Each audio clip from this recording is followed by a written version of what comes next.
Krebs, who's the president of the garden club. At the time, in the early 1900s, what was happening with Halloween is kids kind of ran amok. And so they would destroy things, tipping over outhouses, starting fires, pulling up flower beds, just a little bit of mayhem, basically, on Halloween night.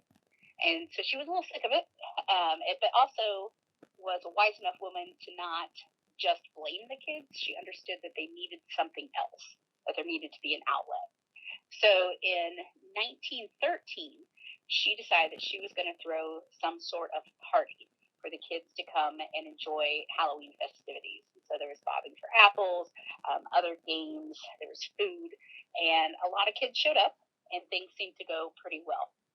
Unfortunately, the next day, however, things were not quite as great as she had hoped. Things were better, but there was still damage in the town. There were still problems. And instead of giving up, she kind of doubled down. And she decided what she did, it just wasn't enough.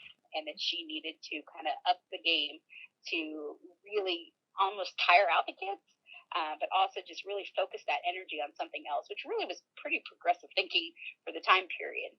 So what she did is she went to the city fathers and said, hey, I have this idea. We throw this parade in town, and we have games, we have bands, and do these different activities to focus the kids' energy instead of doing things destructive.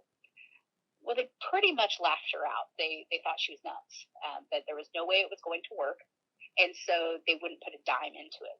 So she used her own money to fund what was now the first Hiawatha Halloween parade in 1914. And so when it started, she wasn't quite sure if it would work. She wasn't sure if people would show, and much to to her pleasure, they did.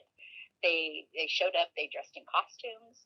There were bands playing, and really they just had a great time.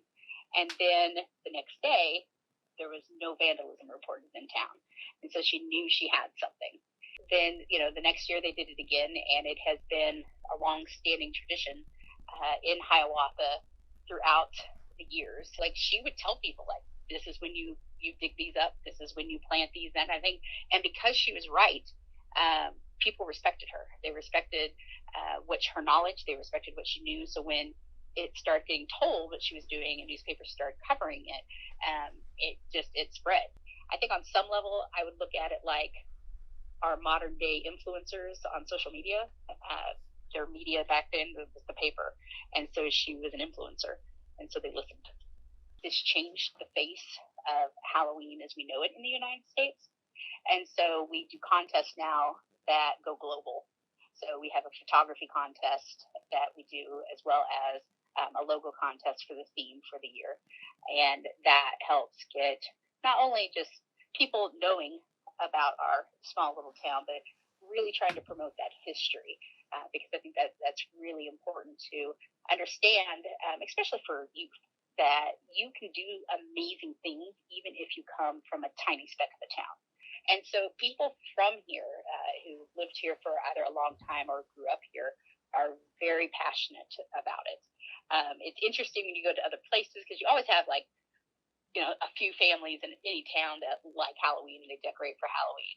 And our town really goes all out. I mean, we have a house decorating contest because of it. We are trying, as the Chamber and Visitors Bureau, we would like to get a very large memorial garden in Mrs. Krebs' name. So we've been working to get big fiberglass maple leaves that will get placed in different parts of town and designed by different artists.